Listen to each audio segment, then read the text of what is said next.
Hi, it's Patrick Hutzel from IntensiveCareHotline.com, where we instantly improve the lives of families of critically ill patients in intensive care, so that you can have peace of mind, real power, real control, and so that you can influence decision making fast, even if you're not a doctor or a nurse in intensive care. This is another episode of Your Questions Answered, and in last week's episode I answered another question from one of our readers, and the question last week was: my father has been weaned off the ventilator and still has the tracheostomy in. When can the tracheostomy be removed? You can check out the answer to last week's question by clicking on the link below this video. In this week's episode of Your Questions Answered, I want to answer another question from one of our readers, and this week Anna from Melbourne in Australia asks: my father is in ICU ventilated with liver failure and kidney failure. I don't think he will survive. Help. Hi Patrick. My father has been admitted to intensive care 2 weeks ago with a chest infection that turned out to be pneumonia. The doctors put him on a breathing machine as his oxygen levels were quite low and he couldn't sustain breathing by himself. The problem is that my father has been a heavy drinker for most of his adult life, and he only recently slowed down drinking. He therefore has liver failure as well, and he looks quite yellow, jaundiced and puffy. When my father first got into ICU and on the breathing machine, his kidneys also stopped working. The doctor had a chat to me, and he thought that putting my dad on dialysis for the kidney failure would be the right thing to do. My father has now been on the dialysis machine for 6 days, and the doctor says that his kidneys have hardly improved. He has also gone into an irregular heart rhythm, and he required to be shocked to go back to a normal heart rhythm. His heart rate was up to 190 beats per minute. Another problem is that my father is ventilated but is on no sedation or painkillers.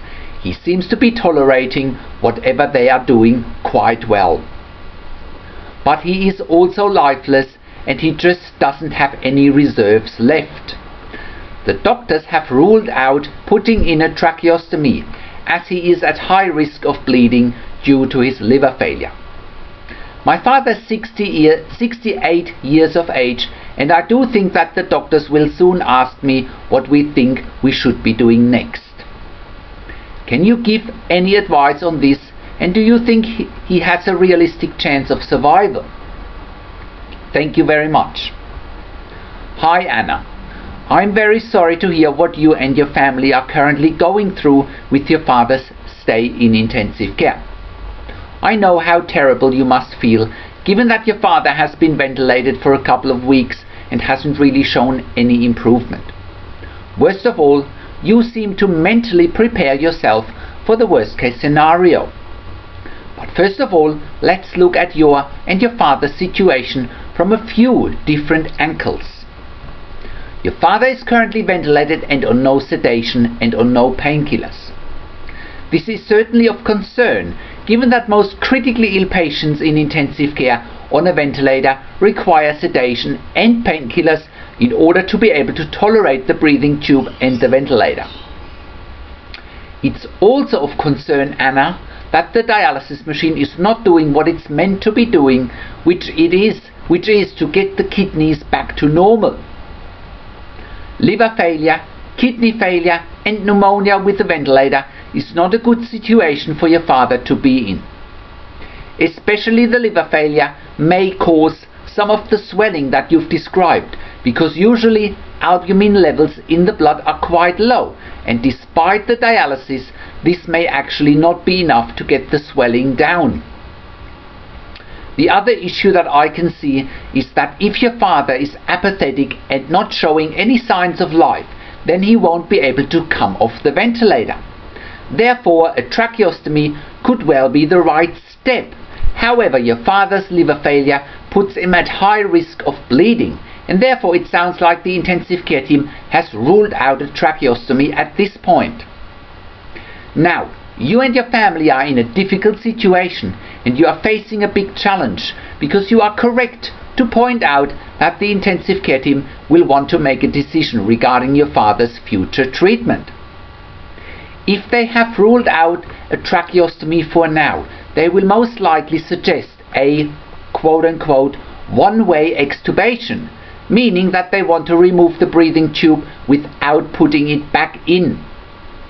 If your father is dependent on the ventilator for breathing, this will most likely mean that he will die once the ventilator and the breathing tube have been removed.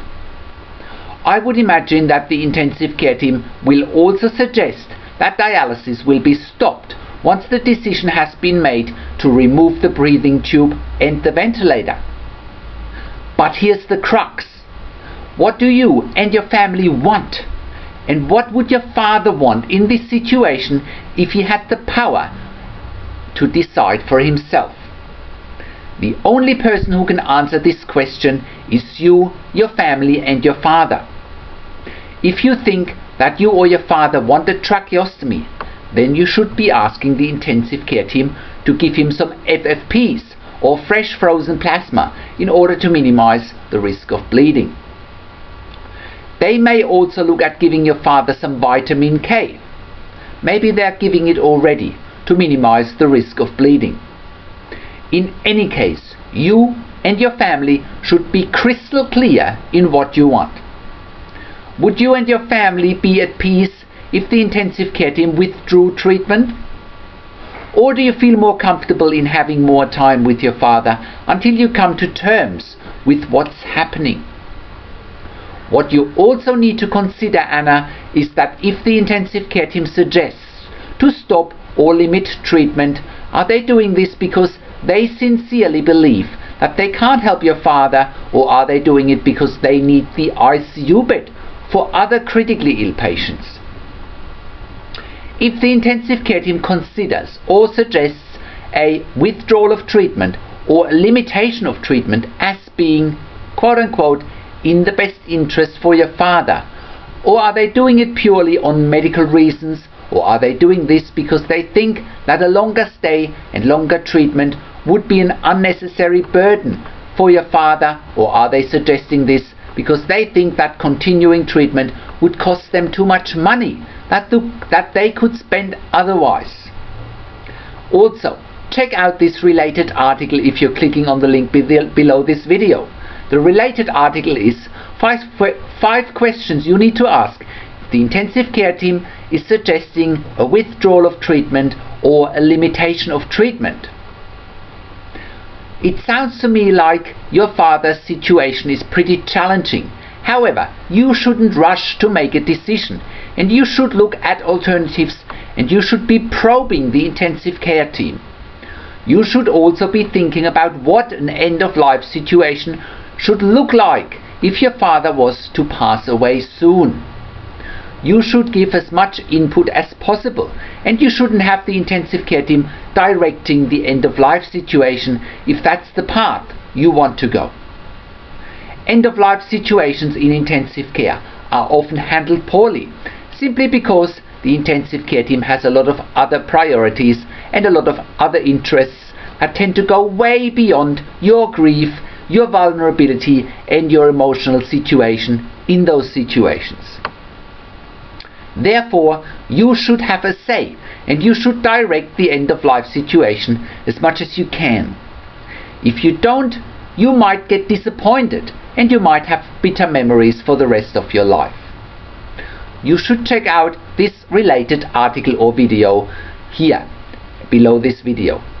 The article is a 5-step blueprint for dying well and with dignity in intensive care. I really hope this helps, Anna, and I wish you, your father, and your family all the best. So how can you have peace of mind, control, power, and influence whilst your loved one is critically ill in intensive care?